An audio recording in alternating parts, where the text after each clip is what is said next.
टिक नहीं पाओ, औरन को पूरा कर जाने आपुन ओछ कहावे, तुमसे सत्य कहत हूँ अवधू सो मेरे दिल भावे।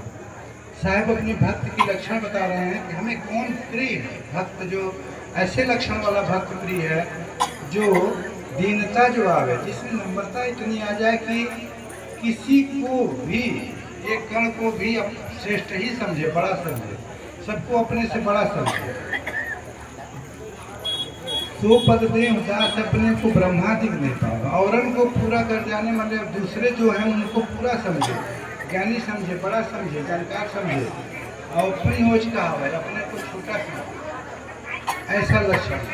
इतने की बात लड़ावे, कोई बोले कि ये करो तो उसमें बात जवाब देना, विचार उनका उपेक्षा करना, या श्रद्धावान का भक्त का लक्षण है कि दूसरों को महत्व देते हुए खुद उनके आदेश को, उनके सेवा को स्वीकार करेगा, पालन करेगा।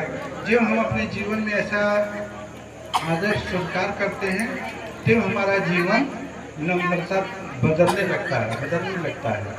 हमें हमारे मन के क्रोध, काम, लोभ, मोह, अहंकार, जो ये दुनिया भर के दुश्मन हैं हमारे, ये हमारे घटने लगते हैं। हमारी दया, क्षमा, सत्य, धैर्य, विचार जो हमारे शुद्ध गुण हैं वो बढ़ने लगते हैं। तो हमें अपने शुद्ध गुणों को बढ़ाना है। कबीर साहब काशी में थे। कबीर साहब के बारे में कहानी आती है।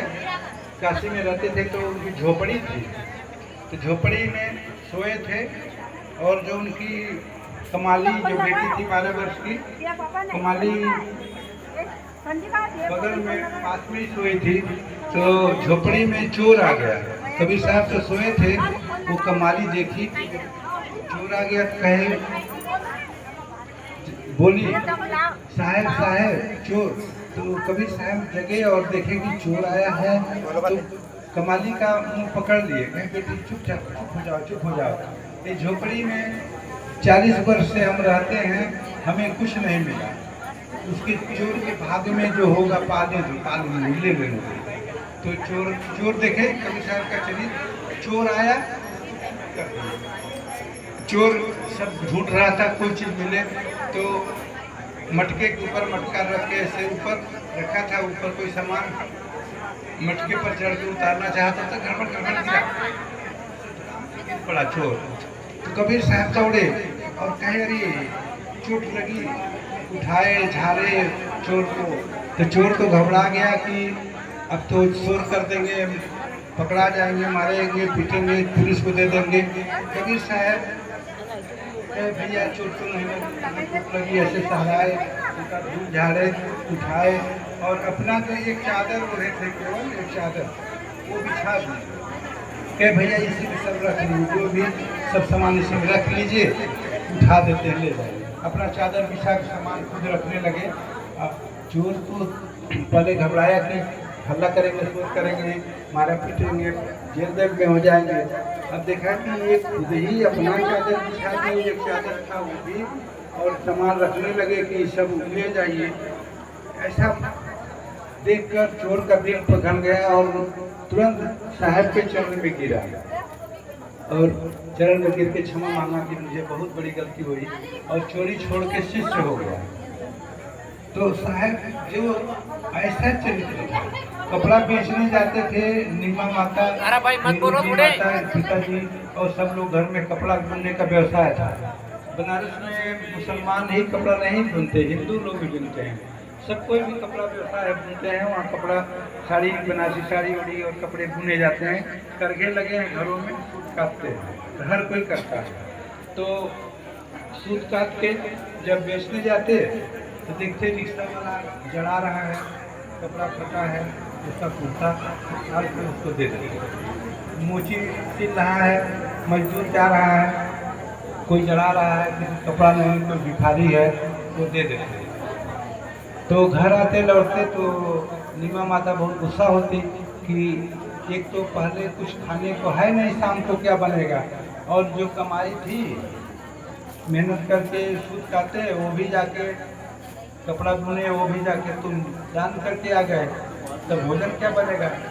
तो कबीर साहब बोलते क्या करें माता जी, हमसे ज़्यादा हमारे यहाँ तो 2 दिन खाने भर का है भी अभी, उसके यहाँ तो कुछ नहीं था, फटा कपड़ा पहना था, हमसे ज़्यादा ज़रूरत उसको थी, ऐसे दे देते। इतना बड़ा दिल देखे, ऐसा चरित्र हम लोग अपने लिए सोचें कि हम लोग इतना व्यवहार में नीचे हैं कि किसी को मांगने पर भी नहीं देना चाहते हैं।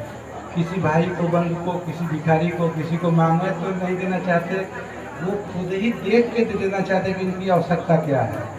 किसी के घर कोई मांगने आ जाए तो तुरंत पहुंचा देते थे, और ऐसा नहीं कि उनके यहाँ बहुत था, खुद ही कर्ज में डूबे रहते ऐसे, लेकिन ऐसा व्यवहारिक जीवन। और जब कबीर साहब 5 वर्ष के, 11 वर्ष के थे, 8 वर्ष के, तो छापा तिलक लगा के बच्चों को इकट्ठा करके सबको खेलते तो ज्ञान बताते, तो सब लोग ताना मारते कि अपने तो किया नहीं, अब दूसरे को उपदेश दे रहा है। तो कबीर साहब ने सबको कहे कि सब उनको समझ में आया कि गुरु करना चाहिए, तो किसको गुरु करें। तो पूछने गए तो सब लोग बताए कि सबसे इसमें ज्ञानी रामानंद हैं, तो रामानंद को गुरु बना लो।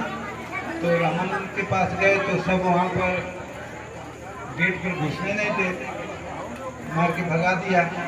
जोल्हा दुनिया को कबीर साहब शीश नहीं बनाते, शीश नहीं बाते रामानंद। तो कबीर साहब भाग आ गए, अब वो चिंता करें कैसे मिलने नहीं देता है।